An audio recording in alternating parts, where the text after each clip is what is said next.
What's up, everybody? I'm Odyssey of Odyssey Eurobeat, and welcome back after long last to another episode of Budget Controllerism.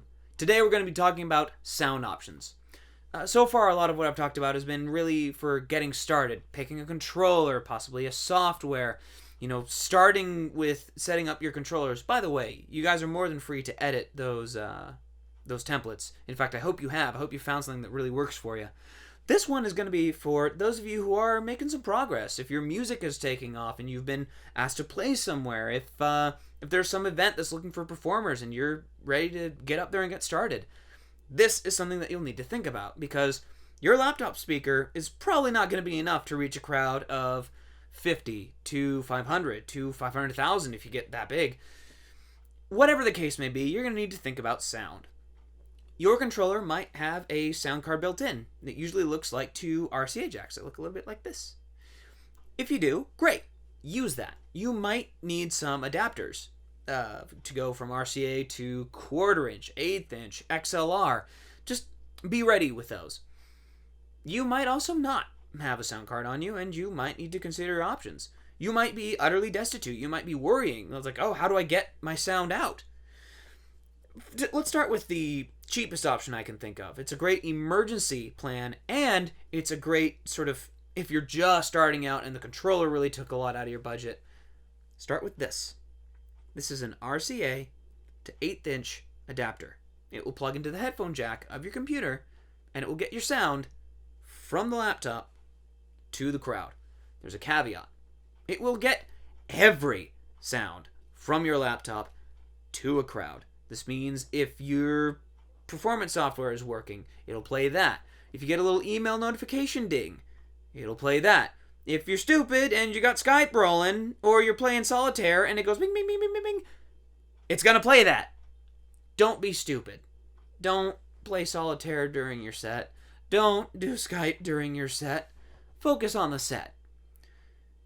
Especially if you're just starting out. If you're one of those wunderkinds who can do a full-length set and have something else going on, power to you. I love whatever you're on. For those of us who are a little more human, we need to focus on the set at hand. Don't run solitaire. Don't run Skype. In fact, I recommend closing any program that is not going to play audio when you want it to. This means IMs. This means emails. This means any sort of notifier that plays noise outside of your control. You don't have to get rid of them forever unless you cannot turn them off at all, in which case you'll have to get rid of it forever. Otherwise, just close it for the time being. Have the only program that is running sound at all be your Tractor, your Ableton, your FL Studio, your Serato, whatever you're using. Even if you do have one of the more powerful and expensive sound cards, just do that as a principle. You should be focusing on the task at hand.